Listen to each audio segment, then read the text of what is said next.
boa noite, tudo bem? Sejam bem-vindos a mais um episódio do nosso podcast OAB São Vicente, aqui você tem voz. Hoje nós vamos falar sobre um assunto muito interessante aí, que a gente tem recebido muita sugestão, atendendo a pedidos, né? Sobre leilões judiciais, extrajudiciais, né? Então, assim, foi um assunto bastante pedido nas nossas redes sociais e hoje nós trouxemos aqui a nossa advogada aqui, Linda, que trabalha, é especialista nessa área e vai nos auxiliar aqui falando desse tema aí tão interessante aí hoje. Mas antes de apresentar, eu tenho um recadinho para dar para vocês, né? Nós temos hoje um parceiro aqui, patrocinador do nosso baile da OAB. Então, hoje eu vou fazer aqui uma apresentação da Rony Motors. Precisa comprar o seu carro? Está buscando uma loja de confiança e qualidade? A Rony Motors é a melhor opção. Referência em automóveis na Baixada Santista, garante veículos com verdadeira qualidade, graças à rigorosa perícia que checa mais de 280 itens no seu veículo. A preocupação na hora da compra reforça o compromisso que a Rony Motors tem com você. A Rony Motors fica na Avenida Joaquim Távora, 32, Vila Matias, em Santos. Consulte pelo telefone DDD 13 3232 1428. Rony Motors, entender para atender. E, gente, já aproveitando aqui, né, o nosso podcast, o OAB São Vicente, estamos chegando aí também, daqui um mês mais ou menos, né? Um mês, o baile da OAB São Vicente. A Rony Motors é uma das patrocinadoras, né? Então eu vou apresentar aqui mais outros colaboradores, né, do nosso baile, que está nos auxiliando aí a realizar esse evento tão importante também para a nossa cidade, o nosso baile do advogado, que hoje também já é a data referência no município. Conseguimos aí uma data fixa do baile do advogado de São Vicente, então nada mais justo do que a gente estar aqui, né, agradecendo o apoio, a parceria e o patrocínio dos nossos colaboradores aqui. Então, além da Rony Motors, nós temos Chiapin Seguros, DC Contabilidade, Rainha do Emagrecimento, Unimed Santos, Silent Service, Acai Cosméticos, S4 Construtora, Sicredi e outros apoiadores aí que em breve serão apresentados também no nosso podcast.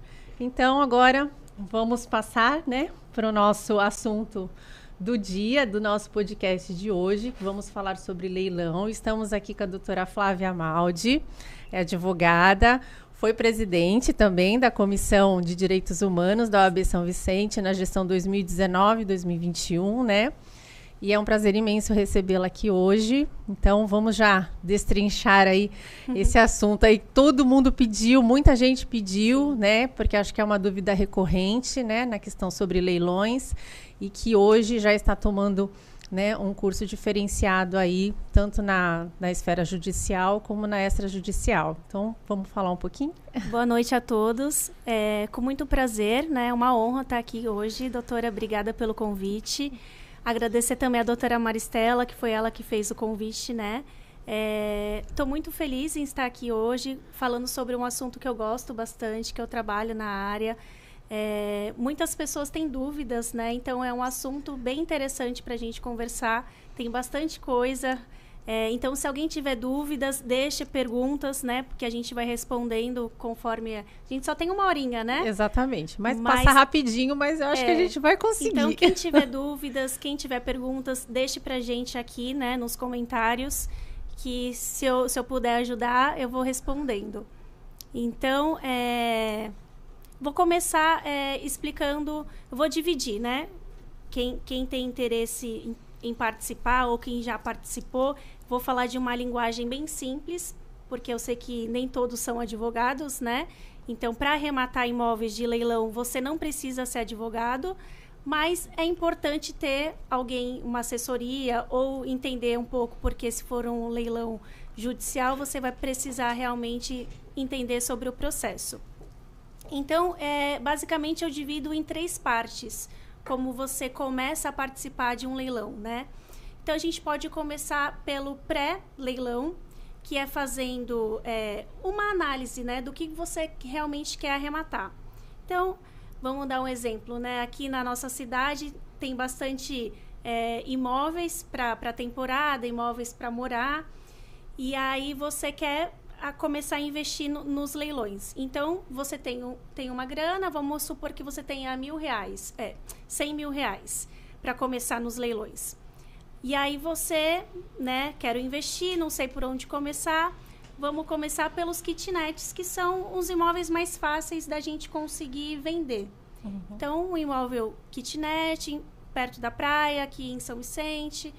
E aí a gente vai começar a fazer as buscas desses leilões. Então, hoje os leilões, eles são os leilões já digitais, né? Antigamente se ia no fórum participar, tinha que ir lá nas varas, pegava aquele jornalzinho que ficava no balcão do fórum, isso, né? Então, não peguei essa época. Não posso dizer como que era, meu Deus, né? peguei essa época. Então, antigamente era presencial. Então, para a pessoa saber, ela tinha que ir no fórum, cada vara, né, tinha o seu edital e você tinha que analisar aquele edital e participar daquele dia, aquele horário. Hoje não. Hoje com a internet ficou muito mais fácil. Então, a gente tem acesso aí a vários leilões do Brasil inteiro. Então, eu aqui em São Vicente, eu posso participar de um leilão em qualquer lugar do Brasil. E aí você vai começar a fazer essas buscas, né, dos leiloeiros. E aí você vai no Google, pesquisa apartamento de leilão em São Vicente. Vai aparecer vários sites, né? E aí que vem, né, a pergunta, e os golpes, né? Porque os golpes Qual é a segurança, né, que esse arrematante teria, né, no caso de arrematar um imóvel em leilão? Sim. Essa é a maior dúvida, né? E o maior medo, né? Sim. Porque não é um investimento barato, né? Exatamente. É um investimento tradicional, porque imóveis, né, para quem já investe, é um investimento seguro, lucrativo ao longo do tempo. A gente tem históricos, né, que o imóvel ele sempre valoriza, diferente de outros tipos de investimento que tem algum risco, né? Sim. Mas e aí, como que eu vou investir em algo que acabei de encontrar na internet, né? E aí que a gente tem meios para a gente verificar se aquele site é verdadeiro ou não. Então, sempre fiquem atentos se é .com.br, porque quando é registrado o site no Brasil, tem o .com.br. Aquele leiloeiro tem um nome, tem um número de inscrição. Como nós, advogados, não temos o nosso número, qualquer pessoa que entre no site da OAB, coloca o nosso número lá, vai aparecer se a gente está ativo, suspenso. Então, é público, né? Então, os leiloeiros oficiais, eles também possuem um cadastro. E para a gente localizar esse cadastro, você precisa, nesse site, pegar o nome do leiloeiro, o número da inscrição dele, pesquisar na junta comercial. Aqui no estado de São Paulo, é a junta comercial do estado de São Paulo, você vai na parte de leiloeiros e tradutores, coloca o número dele e vai aparecer se ele está ativo ou não. Uma outra opção é você ir no site do Tribunal de Justiça. Se aquele leiloeiro foi nomeado em algum processo para ser leiloeiro oficial, também vai aparecer lá a situação dele.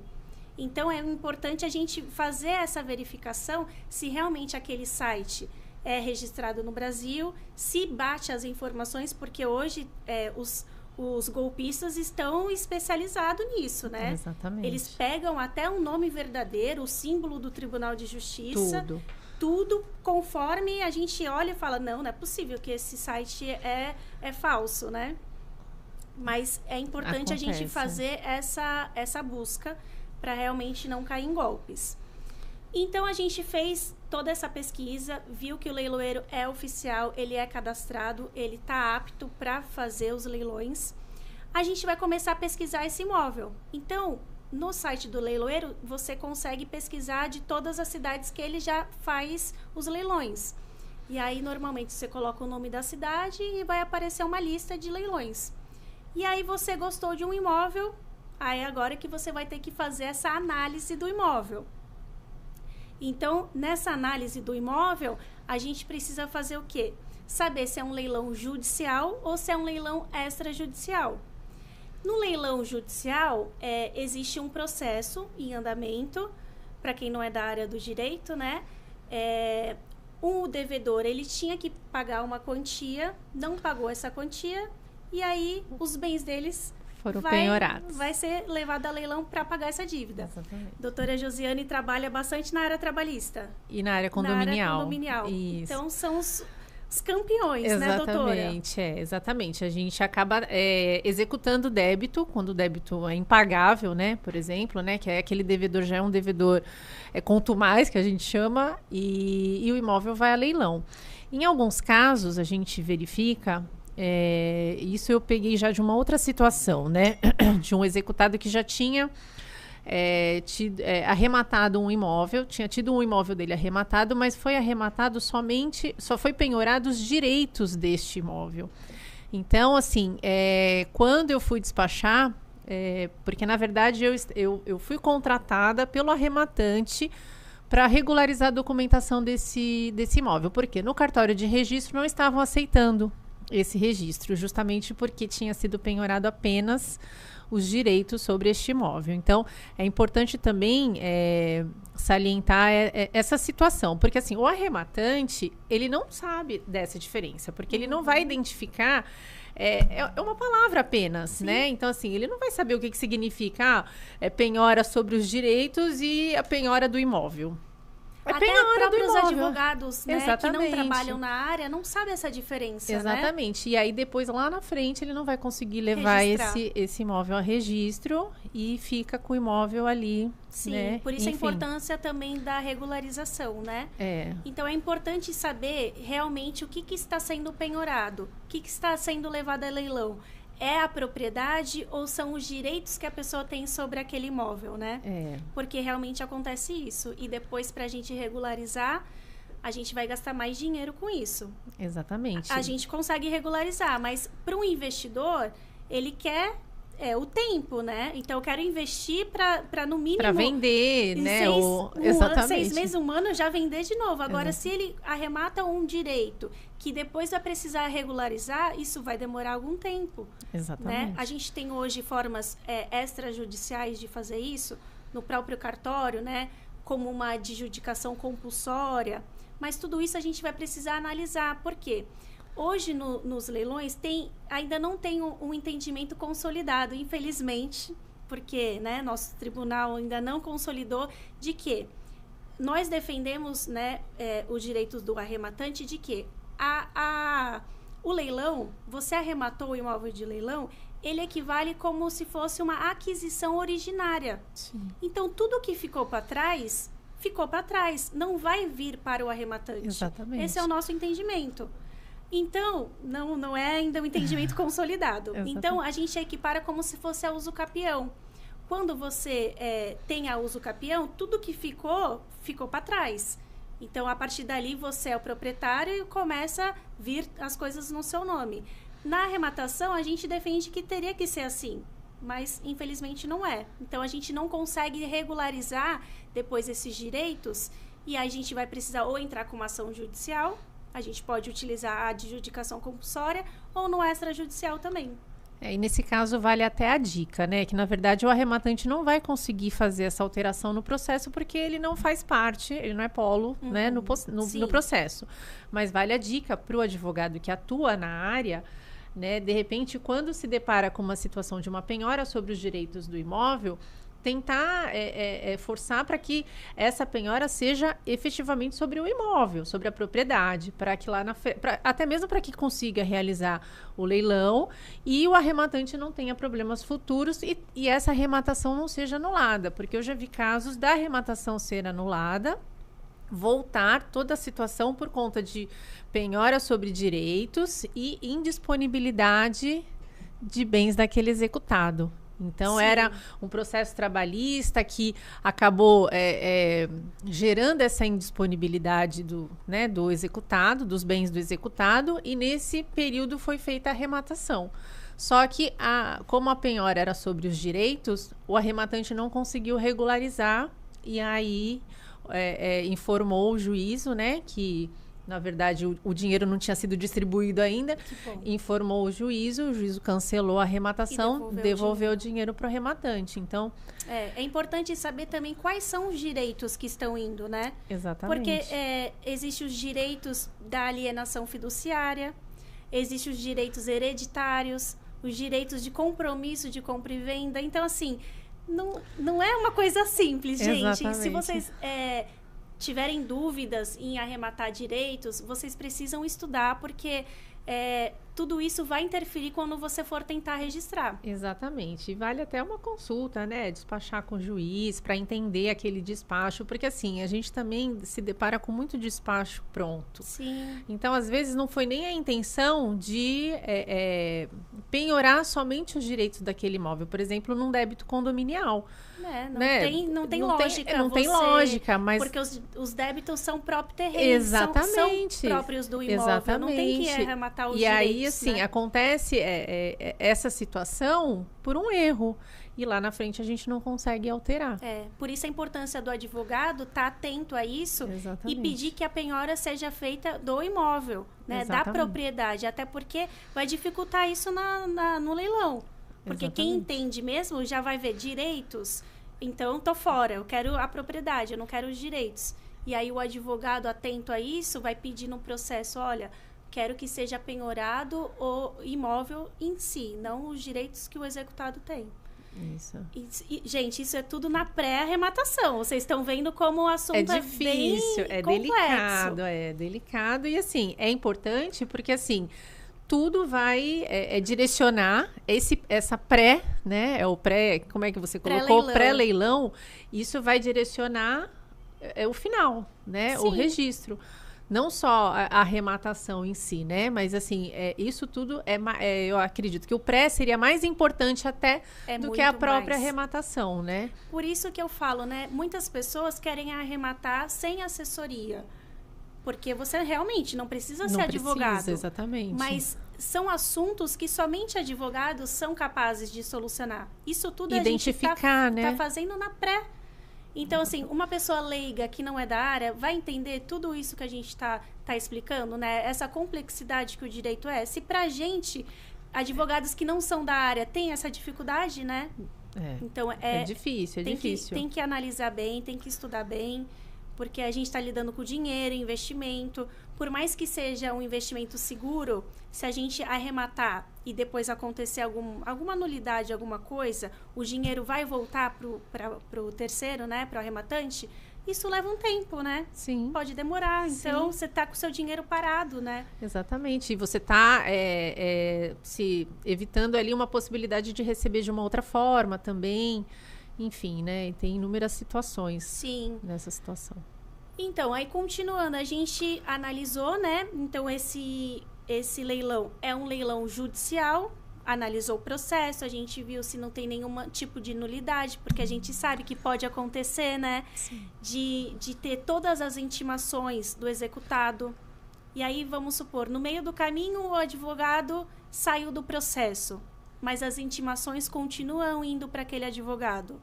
Isso pode dar uma nulidade, porque o devedor pode falar, olha, ele não é mais meu advogado e eu não recebi as intimações. Né? Então, tudo isso tem que ser analisado realmente por um profissional. E aí, se o profissional disser, tá tudo certo, o processo tá perfeito, não tem nenhum tipo de nulidade, mesmo que o devedor entre com algum recurso, alguma coisa, não tem fundamento, você vai analisar as outras coisas que precisam para você realmente participar daquele leilão ou não. E aí eu coloco como principal o edital do leilão. Porque o edital, ele vai estar as regras que vai editar aquele leilão. Então, vai estar quem são, né, os devedores, se tem credores, como a dívida de condomínio, né? Vai citar a prefeitura, porque normalmente o devedor, ele não está devendo só o condomínio, né? Não, sempre está devendo o IPTU desse imóvel. Isso. Sempre. E aí, a gente sabe que a prefeitura, ela tem preferência em receber o crédito se tiver uma arrematação. Sim. Aí a doutora trabalhou no processo durante anos para receber o valor da arrematação, vem a prefeitura e fala, olha, o meu crédito é tanto. Eu tenho prioridade aqui, já reserva a minha parte. Isso. É bem isso. Então, a gente precisa analisar isso no edital do leilão. A gente vai saber quem são os credores, né? Se o executado ele foi intimado, se o executado ele é casado. Isso é muito importante, porque isso dá nulidade. Porque se ele é casado, o cônjuge também tem que ser intimado. E às vezes não acontece, né? Então, a gente tem que analisar isso no edital. Além disso, vai estar a forma de pagamento. Se o pagamento ele vai ser à vista, normalmente em 24 horas tem que ser feito o pagamento, ou se aceita o parcelamento. Porque hoje no nosso Código de Processo Civil, ele aceita 25% de entrada e o restante em até 30 parcelas. Então, no edital vai estar lá escrito se realmente aquele edital aceita ou não esse tipo de pagamento. E, além disso, vai estar escrito, né, se tem alguma indisponibilidade, se tem outros processos, se tiver ação trabalhista, vai estar lá escrito, porque o crédito trabalhista também tem preferência. Então, tudo isso vai estar escrito no edital para a gente analisar se aquelas dívidas serão quitadas com o valor da arrematação ou se vai ficar alguma coisa para o rematante. Então, é muito importante a gente analisar isso. Porque o que acontece? Às vezes, a dívida ela é tão grande que não paga nem IPTU, não paga o condomínio, tem dívida trabalhista, e aí? Vai quitar tudo ou vai ficar algo para o rematante? Então, se for ficar alguma coisa para o rematante, a gente tem que fazer conta para saber se vale a pena ou não participar. Sim. Né? Porque às vezes não é vantajoso, né? E aí, nesse caso, vale até o arrematante, se tiver um advogado, né? Constituir um advogado, o advogado entrar em contato com o advogado do processo, para, olha, eu tô aqui olhando, tô fazendo buscas de imóveis, me interessei por este imóvel, mas eu vi que a dívida, ela supera o valor da arrematação em caso, né, caso seja arrematado. E aí vale a conversa, né, para de repente tentar buscar ali uma quitação, né, e não absorver nada mais do que aquele crédito, né? Então, eu tenho um caso que até aconteceu semana passada, que justamente foi esse. As dívidas superavam, né, o valor da arrematação. Não houve nenhuma proposta, porque a gente precisa esperar o leilão acontecer. Sim. Com leilão negativo, aí sim a gente pode fazer uma proposta. E aí a gente tinha feito uma proposta, né, para que a gente diz que é uma proposta condicionada. Uhum. O Código de Processo Civil, ele não dispõe sobre isso. Foi uma criação jurídica, né? Essa proposta condicionada. Que é o que? É justamente isso. Eu quero arrematar pelo valor, né, que a gente, no caso, era de segunda praça, só que a gente quer a quitação integral de todas as dívidas. Sim. E aí o leiloeiro, ele juntou isso no processo, e aí está esperando o juiz ele intimar a prefeitura e o condomínio para dizer se eles aceitam ou não. Porque se eles aceitarem, aí a gente conseguiu a arrematação. Se eles não aceitarem, para a gente não é vantajoso. Então, para a gente está fora. Mas tem que esperar o leilão acontecer. Sim. Aí, com o leilão negativo, o próprio leiloeiro ele informa sobre essa proposta. É possível fazer legal. isso. Só que aí a gente precisa analisar esse edital, né? Para saber se realmente vai ficar alguma coisa pro arrematante ou não. Então, a gente já analisou o processo, a gente já analisou o edital e agora a gente vai analisar a matrícula do imóvel.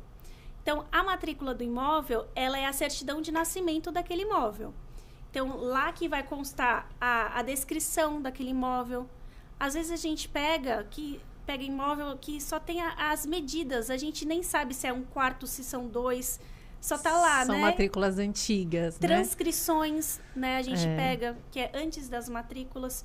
Então, assim, a gente pega essa matrícula e vê tudo o que aconteceu, desde o primeiro até o último, pra gente ver se no edital realmente quem está sendo executado é o que está no edital, é o mesmo que está na matrícula, porque se são os direitos, não vão constar na matrícula, né? Porque normalmente, quando a pessoa faz um contrato de compra e venda particular, ela normalmente não registra. Não faz a verbação. Né? Então, normalmente não tem nada escrito mesmo. E aí vai para a penhora o proprietário que está lá na matrícula. Então, lá a gente vai ver se tem algum outro processo, que tem alguma outra penhora, se tem alguma indisponibilidade.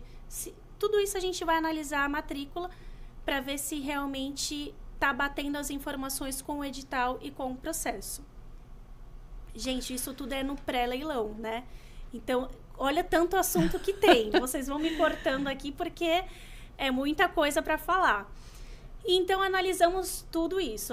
Analisamos o processo, se for um leilão judicial, analisamos o edital do leilão e analisamos a matrícula. E aí a gente, né, apurou que está tudo ok, a gente vai se habilitar naquele leilão. Então, primeiro, você fez o cadastro lá no site do leiloeiro, você gostou daquele imóvel, fez toda a análise, você vai se habilitar naquele lote.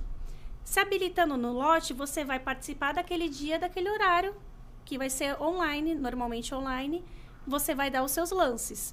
E aí no edital vai estar escrito de quanto que você vai dar, é 1.000 em 1.000, 2.000 em 2.000, e você vai fazendo os seus lances. O que é importante? É importante a gente ter, antes de participar, uma planilha com todos os valores que você vai arcar com aquela arrematação. Porque normalmente você vai arrematar, mas você vai ter que pagar comissão de leiloeiro, você vai pagar imposto, você vai pagar custa de cartório. Tudo isso você coloca numa planilha, porque não vai ser 100.000, vai ser mais, porque você tem as porcentagens em cima daquele valor. E aí você arrematou, né? Tá todo feliz, agora chegou a hora do pagamento. E aí, no edital, normalmente, em 24 horas, você tem que fazer o pagamento. Se for um pagamento à vista, você vai fazer o pagamento com uma guia do processo, né? E aí, o leiloeiro, ele pode emitir essa guia, ou o advogado pode emitir, né? Conforme o processo. Se for um leilão extrajudicial, que é um leilão de banco, que a gente não vai falar aqui, porque senão não ia dar muito tempo, né? Porque são tipos específicos, né? Então, a gente tem, uma gama. É muito assunto. A gente pode marcar um próximo podcast só para falar de leilões extrajudiciais. E então, a gente vai fazer o pagamento dentro do processo. O pagamento do leiloeiro, normalmente, é na conta do próprio leiloeiro, por isso que é importante verificar, fazer aquela busca antes, se o leiloeiro é oficial, se o número do registro dele está batendo com as informações. E aí você faz o pagamento. O leiloeiro, ele vai fazer o auto de arrematação, você vai assinar hoje com os processos eletrônicos, você também faz assinatura eletrônica, mas se você não tiver, você vai ter que reconhecer firma e depois enviar fisicamente. E aí você, enviando a documentação, você vai precisar, no caso, de um advogado para você se habilitar no processo e fazer o requerimento das guias, né? A primeira coisa é a carta de arrematação. Quem emite o auto de arrematação é o leiloeiro, dizendo, foi arrematado tal dia, tal horário, pelo valor tal, pela pessoa tal. Isso vai para dentro do processo e aí o juiz vai analisar se realmente está tudo certo. Analisando que está tudo certo, ele vai dar um prazo de 10 dias, caso tenha alguma impugnação. Depois, passando esse prazo, ele vai emitir o auto de arrematação, carta de arrematação, que é o documento que você vai levar no cartório. Além disso, você vai pedir a emissão na posse do imóvel. E aí a gente entra para a fase pós-arrematação, que aí as pessoas que não contrataram advogado, elas vão precisar agora do advogado, porque se o imóvel estiver ocupado, você vai precisar fazer a emissão na posse daquele imóvel. E aí só um advogado que pode fazer requerimentos dentro do processo. E aí você, né, pode tentar extrajudicialmente com a notificação, ou você manda um telegrama, você vai até o imóvel, você conversa com a pessoa, né, se é inquilino ou proprietário, explica, arrematei, e agora você vai ter que sair. Se não der certo essa notificação, você vai ter que realmente pedir para o juiz, através do oficial de justiça, fazer essa emissão na posse. Isso tudo porque já existe o processo. A gente só está falando dos leilões judiciais. Porque se fossem os leilões extrajudiciais, não teria processo, você teria que ingressar com uma ação própria para emissão na posse. Então, em paralelo, você vai registrar isso tudo no cartório de registro de imóveis, fazer o pagamento do ITBI e das custas do cartório. E, em paralelo, você vai tentar fazer a emissão na posse amigavelmente. Não deu certo amigavelmente, vai, né, infelizmente, para o litígio. E aí, o oficial de justiça pode ir acompanhado também de força policial. E aí, a lei dá 60 dias para a pessoa fazer a desocupação do imóvel. Então, resumidamente, a gente passou por todas as fases do leilão. Então, é o pré, o durante e o depois. E aí que muitas pessoas têm essas dúvidas, né? Tem. E assim, é interessante quando você coloca, né? Necessariamente, a gente precisa do auxílio, né, de um advogado. Sempre é bom consultar um advogado para você não ter prejuízos futuros, né? Porque como a gente colocou aqui, se você não tiver uma análise prévia, né, desse imóvel que está indo a leilão, seja com relação às dívidas, com relação à situação do imóvel, os antigos proprietários, você não vai conseguir resguardar o seu direito sobre este imóvel. E aí, fatalmente, lá na frente, você não vai conseguir registrar. E aí, o gasto vai ser muito maior, né? Então, vai ter que gastar com novos profissionais ou outro advogado para conseguir resolver aquela situação que, na verdade, se você tivesse já, né, feito uma previsão anterior, né, tivesse se precavido com relação a esse leilão, você não teria essa dor de cabeça no futuro, né? Então, é sempre bom lembrar que, às vezes, a gente fala assim, não, precisa consultar um advogado. O advogado não é só para resolver problemas, né, gente? Então, assim, a gente tem que colocar... evitar problemas. Exatamente. Nós também fazemos advocacia preventiva, né? Então, assim, o advogado não é só para resolver o problema que já está ali, né? E, tipo assim, que não tem solução, né? Para os leigos, né? Digamos assim. E que só tem solução quando entra com processo ou não. Existe a forma de prevenir. Então, a prevenção, às vezes, ela tem muito mais eficácia do que se, de repente, o advogado chegar depois para tentar resolver. Às vezes, não consegue resolver da melhor forma. Porque, às vezes, a pessoa arremata sem assessoria e aí já está o quê? Na última fase. Exatamente. Né? Aí, na última fase, você vai analisar e você vai ver que... Poxa, você não deveria nem ter arrematado. Exatamente. E o problema que, em tese, está ali dificultando, por exemplo, para que ele faça o registro, ele não vai conseguir resolver mesmo com o advogado. Por quê? Porque lá atrás ele não teve essa precaução e aí acabou perdendo dinheiro. Né? Porque aí vai fica ter com que imóvel gastar irregular. Para ou entrar com uma ação, né? E vai ser mais tempo, né? Normalmente difícil. As pessoas querem investir e elas precisam de investir rápido. Sim. Né? Agora, se você quer investir e falar, olha, não, eu estou disposta a esperar o tempo que for, porque eu quero aquele imóvel e não importa o que aconteça. Se for demorar 1 ou 2, 3 anos, eu quero aquele imóvel. Exatamente. Se a gente vê que é possível regularizar... Ok, porque eu já dei ok para clientes que queriam arrematar os direitos. E aí eu avaliei aquele imóvel e vi que era possível, posteriormente, regularizar. Porque era um direito de compromisso de compra e venda. E no processo existia lá o contrato. Então, no direito, né, imobiliário, a gente fala que existe o princípio da continuidade no registro de imóveis. Então, eu não posso pular do primeiro para o último. Eu tenho que ter uma continuidade. Então, o primeiro passou para o segundo passou para o terceiro e assim vai. Então, como não existe o entendimento consolidado, senão não valeria isso, a gente arrematou, esquece todo mundo, a gente vai precisar seguir essa regra. Sim. E nesse processo tinha. Então, eu vi que era a construtora que vendeu, né, para essa pessoa, só que essa pessoa não registrou. Então, por isso a importância. Quem compra um imóvel, eles precisam saber que não é um contratinho de gaveta que vai te assegurar de qualquer coisa. Você precisa registrar esse contrato, por quê? Porque vai estar no seu nome. E aí, se não está no seu nome, você não é o proprietário. Exatamente. E se a pessoa que está lá no registro sofrer algum tipo de processo, os bens que estão no nome dessa pessoa que vai Que ser vão levado a responder. leilão. Exatamente. Aí você vai aparecer lá e vai dizer, não, mas o imóvel é meu. O juiz vai falar, então, mas você não registrou. Agora, para você provar isso... Exatamente, mas Né? isso era uma prática muito comum, né, dos antigos, né? Sim. Antigamente as pessoas compravam os imóveis, contrato de gaveta e guardava e pronto. Eu garanti a minha propriedade, tá aqui, ninguém vai mexer comigo.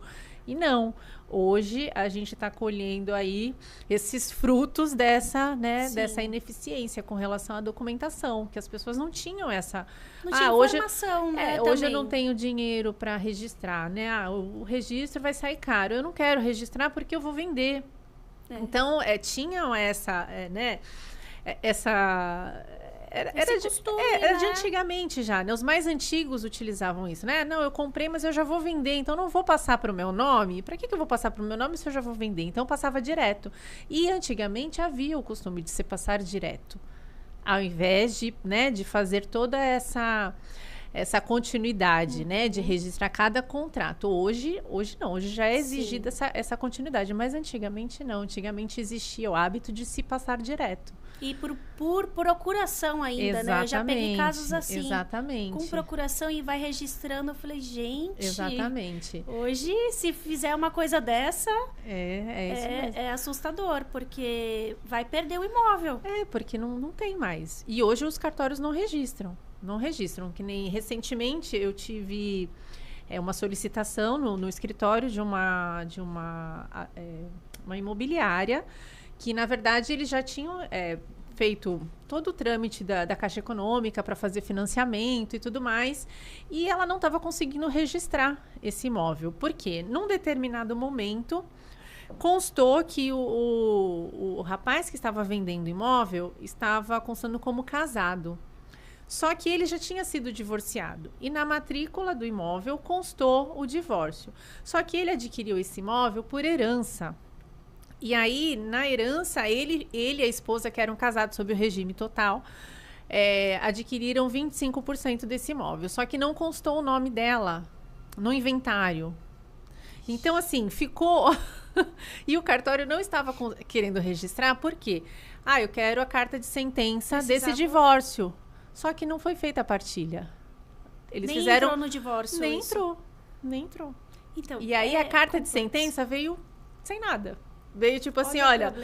Exatamente. E aí eles não estão conseguindo justamente por isso. O que vai acontecer? Essa ex-esposa vai ter que entrar no contrato, porque é algo que aconteceu lá atrás. Quer dizer, hoje é uma situação... Que bom que ela tá viva. Tá viva. E isso já faz o quê? Mais de 12 anos que houve toda essa situação. Então, quer dizer, hoje ela vai ter que entrar no contrato para figurar ali como... Ciente, né? Que concorda com a venda do imóvel, mas assim... Né?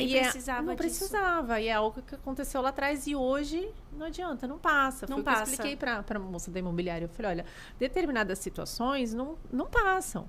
E vocês têm que se precaver antes de efetuar a venda, né? Porque se fosse lá atrás, ela já tivesse assinado esse contrato, não teria problema nenhum. Sim. Eles tiveram que ter gasto, né? Um gasto com advogado para poder pedir a carta de sentença, desarquivar esse processo, que era um processo físico. Então, assim... Olha o trabalho, né? Exatamente. E olha o tanto de dinheiro e também, o tempo para resolver isso, Sim. né?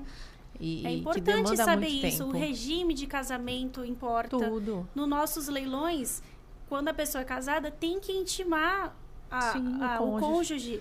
Isso é intimação de todos os atos, desde a penhora do imóvel, desde a data do leilão, tudo. Exatamente. Porque senão, se ela chega e fala, gente, eu tenho a minha parte. Eu tenho a minha parte, não tô sabendo. Não tô sabendo de nada. Porque ela também tem preferência.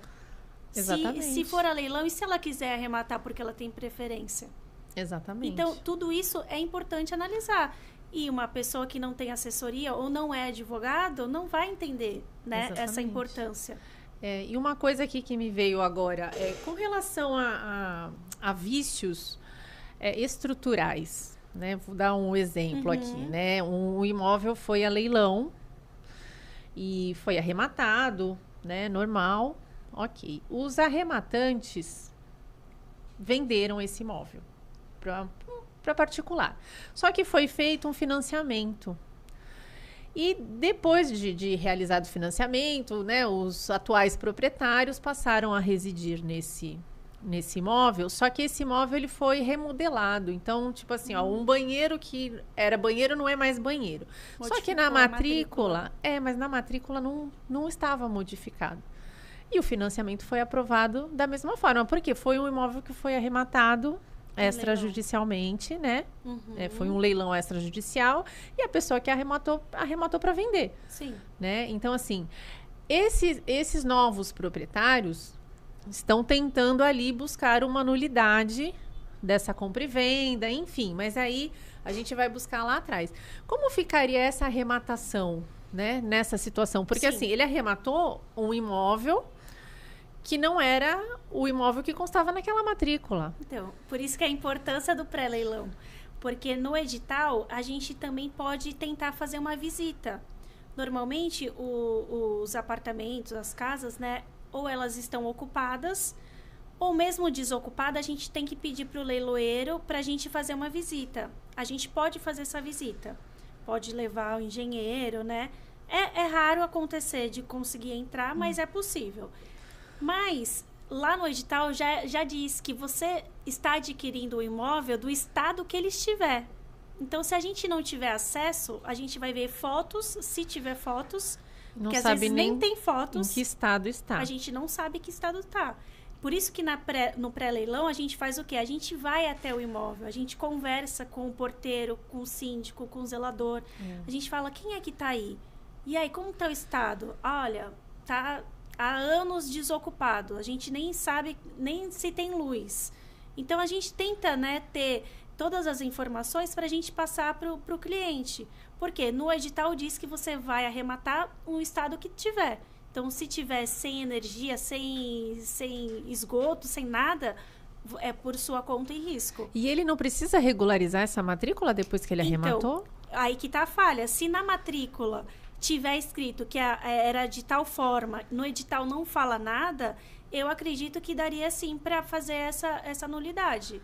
Porque se na matrícula está dizendo uma coisa e no edital também, você tem que analisar o edital e a matrícula para saber se realmente estão falando a mesma coisa. Chega lá, tá outra coisa, você tem documentos para embasar na ação. Sim. Então, tudo isso vai ter que ser a produção de provas, né, para você poder fazer ou não essa anulação do leilão. É complexo, viu? É bem complexo. Bom, deixa eu já pegar as perguntas aqui, porque senão a gente tem? vai falando aqui Pois e aí eu não deixo o pessoal perguntar. É muita coisa, né? Vamos lá, vamos agradecer aqui, pessoal. Quem está presente aqui hoje é a doutora Maristela, nossa secretária, linda, Obrigada, né? Doutora. Que fez aí o pedido. isso. Doutor Ricardo Leme, também nosso presidente de comissão. Lena Ximenes. Minha mãe. A Mames. Boa noite, mãe. Isso aí, Tá com o meu baby lá. Né? Alguém tem que ajudar, né? Cuidar. Precisamos de apoio, viu? Rede de apoio é sempre bom, É né? isso aí. Ai, gente. E deve estar lindo, né? Tá enorme, tá enorme. Que bonitinho, né? Aí Passa muito rápido. Preciso da mãe e do marido. Enquanto eu tô aqui, tem que estar alguém cuidando, né? É, mas tô em boas mãos. Tá lá, Sim. né? Ele tá lá assistindo a mamãe. Sim, tomara. Genilson Santos, boa noite. Boa noite, meu marido. Fábio Ramos. Boa noite, Fábio. Gilzete Muniz, boa noite. Boa noite, Gilzete. O Genilson tá elogiando a loja, excelente loja. Ele conhece a loja? Qual loja? Acho que eu tava anunciando aqui a Rony Motors. Ah, não sei. Ele aqui, ó, assim, ele é excelente conhece, loja. Então conhece. É isso aí. Porque deve ser bem conhecida, né? Loja de motos. José Carlos Fernandes, nosso presidente também de comissão. Aí já tem aqui a pergunta. A Mari está perguntando aqui. Tem alguns sites confiáveis de leilões para indicar? Para quem quer começar em leilões, poder pesquisar.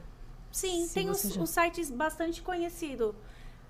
O Mega Leilões é bastante conhecido. O Zuc Imóveis também é bastante conhecido. O Grupo Lance, que é aqui do Guarujá. O Freitas Leilões também. Tem bastante, gente. Mas no Google a gente consegue achar. Mas para saber se realmente são verdadeiros, a gente faz aquela busca no Eu costumo site. receber muitos e-mails. né? Porque assim, quando sai um despacho assim, ó, eu falo que o pessoal sabe do despacho do juiz antes de eu abrir as minhas publicações. Então, quando eu começo a receber um monte de e-mail de leiloeiros, eu já sei que tem um despacho importante ali naquele processo, né? Sim. Então, eu recebo muitos, né? Essas empresas, né? Essas gestoras de leilões, elas acabam acompanhando também, né? Sim, muitos porque processos. Alguns juízes, eles pedem para o advogado indicar um leiloeiro. Sim. Tem juízes que mas pedem. Às vezes, sem o despacho só está dizendo ali, ó... Nomeado leiloeiro ou não? Não, tipo assim, defiro o leilão, a penhora do imóvel, né? Defiro a penhora do imóvel. Quando deferiu a penhora do imóvel, eu já recebo uma enxurrada de inteligência artificial aí, ó. De e-mails. Porque aí eles já sabem que o processo vai gerar ali um leilão. Então, a inteligência artificial já dispara para quem é advogado. Olha como Quando que tá as eu coisas, recebo as né? ligações, né? Porque eles mandam e-mail, me ligam, olha, me manda. Eu recebo a petição pronta com a indicação. Tá vendo? Né? Então, assim... mas então, eu tenho alguns que eu já conheço, né? Que eu já trabalho, né? Mas... eu recebo uma enxurrada sempre. Então, tem que tomar cuidado, porque às vezes tem os golpes, né? Exatamente. Porque hoje a internet tem coisas boas e ruins. Então, a gente precisa ficar atento mesmo. Tem que filtrar tudo. Tem mais perguntas? Vamos lá. Ó, doutor José Carlos, da Comissão da Administração da Justiça. Isso aí. Boa noite. A Josete está perguntando. A diferença de valor de um imóvel em leilão ocupado ou versus desocupado, e a quem compete responsabilidade dessa informação? Ao arrematante, leiloeiro ou ao advogado? Não, o valor, ele varia, né? Quando é um leilão judicial, a gente divide em primeiro leilão e segundo leilão. O primeiro leilão é pelo valor de avaliação. Então, no processo, o juiz ele pode nomear um perito para fazer a avaliação daquele imóvel. Ele pode também nomear o oficial de justiça para fazer a avaliação, ou ele pede para o advogado apresentar três propostas, né, de orçamentos de corretores de imóveis daquela região. Então, existem essas três formas de apresentar o valor de avaliação daquele imóvel. Então, o primeiro leilão ele vai ser por avaliação. Então, às vezes, não é muito vantajoso participar do primeiro leilão, ao menos que a avaliação tenha acontecido bem antes. Então, normalmente, né, esses processos longos, a avaliação aconteceu lá em 2010 e a gente está aqui em 2024. Então, teve já uma defasagem bem grande. Então, às vezes, compensa você participar do primeiro leilão. E aí, o segundo leilão é pelo valor que o juiz vai dar de desconto. Então, pode ser 50%, pode ser 40%, 20%. Então, vai depender do que o juiz determinar. Então, o segundo leilão vai ter o desconto, vamos supor, 50%. Isso independe se está ocupado ou desocupado. Pro juiz não importa. Então, o valor vai ser baseado nisso. Primeiro leilão com avaliação, o segundo leilão pelo valor que o juiz der de desconto.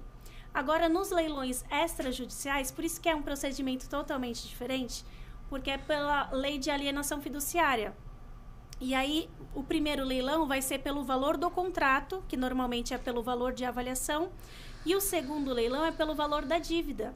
Então, às vezes, compensa muito você participar do leilão extrajudicial, porque, assim, a dívida, se ela tiver bem pouca, se a pessoa pagou lá o financiamento em 10 anos e ela pagou 8 anos, só vai ser aquele valor. Então, é bem vantajoso você participar. Uhum. Mesmo saindo uma lei agora, no ano passado, que diz que tem que ser, no mínimo, 50% para não ter preço vil, ainda o banco, ele, por ter uma lei específica, ele pode utilizar no segundo leilão esse valor da dívida. Então, independe se está ocupado ou não, o valor vai ser conforme se for um leilão judicial ou um leilão extrajudicial. Mas ela perguntou mais o quê? Ela perguntou dessa diferença, né, do imóvel em leilão ocupado versus desocupado, e a quem compete a responsabilidade dessa informação, arrematante, leiloeiro ou advogado? A informação se está ocupado ou desocupado compete ao leiloeiro fazer essa diligência. Agora, sobre o valor, é o juiz que vai determinar. O juiz determinando, o leiloeiro, ele faz o edital e ele envia para o juiz homologar ou não. Então, às vezes, o juiz quer modificar alguma coisa que está escrito no edital, o juiz fala, olha, eu quero que conste isso, eu quero que conste aquilo. Tira isso, coloca isso. Entendi. Então, cada juiz tem também os seus modelos, né, de edital. Ó, então temos aqui a Lu Alves. Boa noite, Lu. Também noite. sempre presente aqui. Dr. Sérgio Augusto, também sócio do Dr. Ricardo Lema, eles sempre estão presentes aqui no nosso podcast. São os nossos telespectadores aqui também. A Grazi aqui também, nossa tesoureira. E, ó, o maridão aqui, ó, falando de novo. Ótimo tema e abordagem clara. Excelente trabalho. Parabéns, OAB. Parabéns, doutora Flávia. Ai, obrigada, amor. Te amo. É isso aí. Bom, gente, eu vou... Olha, já estamos aqui, ó, 5:07, já prestes a irmos para o final. Eu vou dar só mais um recadinho aqui, antes da gente encerrar. Gente, nós temos o 3º Seminário de Direito Previdenciário da OAB São Vicente. Eu vou levantar aqui o nosso cartazinho, vou fazer um merchan. Vai ser realizado no dia 5 de agosto. As inscrições podem ser feitas diretamente pelo site da OAB São Vicente. Na verdade, é pelo Simpla, mas se você quiser entrar em contato com a OAB São Vicente, lá eles vão dar todas as informações de como fazer as inscrições. Eu não vou dizer que é um seminário sensacional, espetacular, já dizendo, porque a gente...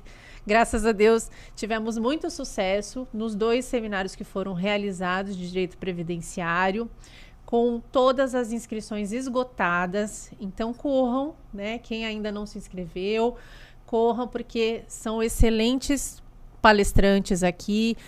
Vou citar alguns aqui, doutora Adriana Bramante, Priscila Simonato, doutor Sérgio Pardal, Márcia Franco, que esteve também ela iria no nosso café da advocacia, mas ela não pôde ir por problemas de saúde, mas já vamos remarcar, né, o café da advocacia com a doutora Márcia, Gisele, Bruno Ortiz, Miguel, Ana Paula Fernandes, Sérgio Jeromes, Teodoro Agostinho, Pamela Quirino, Camila Gilberto, Ana Júlia Cachan, André Bittencourt, Malcolm Roberti e o nosso presidente da Comissão de Direito Previdenciário, o Cacá, Carlos Cacá Domingos. Então, gente, vai ser mais um evento sensacional da OAB São Vicente. Não percam e a gente aguarda todos vocês. Mais outro, né, recadinho que a gente não pode deixar de apresentar, que é o nosso baile da OAB São Vicente, como eu falei no início. Não deixem para a última hora, porque os ingressos também esgotam muito rápido. E eu vou citar aqui novamente os nossos patrocinadores: Rony Motors, Chiapin Seguros, DC Contabilidade, Rainha do Emagrecimento, Unimed Santos, Silent Service, Acai Cosméticos, S4 Construtora e Sicredi. Gente, é um evento lindo, é um evento projetado com muito carinho, né? Com muito esforço, muito carinho da subseção. Esse ano nós teremos, né, o show do Xande de Pilares, que foi muito pedido pra gente. E então, assim, é um baile que vai ser espetacular. Então, é um evento que ninguém pode perder. Então, não percam, né? Corram e adquiram logo os seus ingressos. E a gente vai finalizando por aqui. Um recado que você queira dar, mais alguma coisa, mais alguma dica com relação ao leilão que você acha importante falar? Eu agradeço novamente o convite. Estou muito feliz, né, de estar aqui. Tem bastante assunto para a gente falar. Tentei passar todo o conteúdo, né, porque são muitos detalhes, né, para a gente falar só em 1 hora. Mas que bom que tiveram, né, as pessoas perguntaram, fico feliz.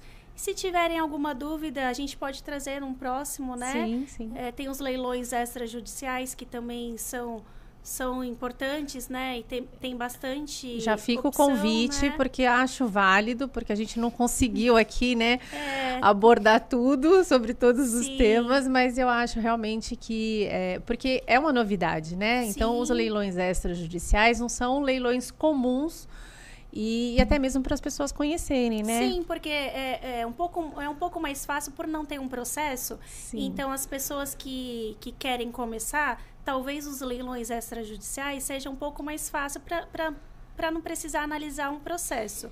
E sejam mais acessíveis por conta de custo. De descontos, né? Por exemplo, da Caixa Econômica Federal, que tem bastante opção, porque hoje a Caixa é a financeira que mais, né, tem imóveis, né? Sim. Porque os financiamentos são com juros mais baixos, então tem bastante imóvel indo a leilão da Caixa, de Itaú, Santander. Então, a gente tem um procedimento diferente que a gente pode vir trazendo numa próximo podcast. É isso aí. já está feito o convite, hein? Obrigada, não doutora. aceito, não. Obrigada novamente. Espero que todos tenham gostado. Tenho certeza que sim. Boa noite, obrigada, gente. Viu? Tchau, tchau. Obrigada pela presença, é um prazer imenso, né? Obrigada. E obrigada por disponibilizar seu horário, deixar seu bebê em casa, né? Eu sei que colinho de mãe é colinho de mãe, mas obrigada de verdade pela parceria e por estar aqui conosco. Obrigada pela confiança. Imagina, tchau, eu que tchau. agradeço. Gente, então a gente encerra por aqui hoje nosso podcast OAB São Vicente. Aqui você tem voz. Na próxima semana tem mais. E não esqueçam de seguir as nossas redes sociais. OAB São Vicente, aqui você tem voz.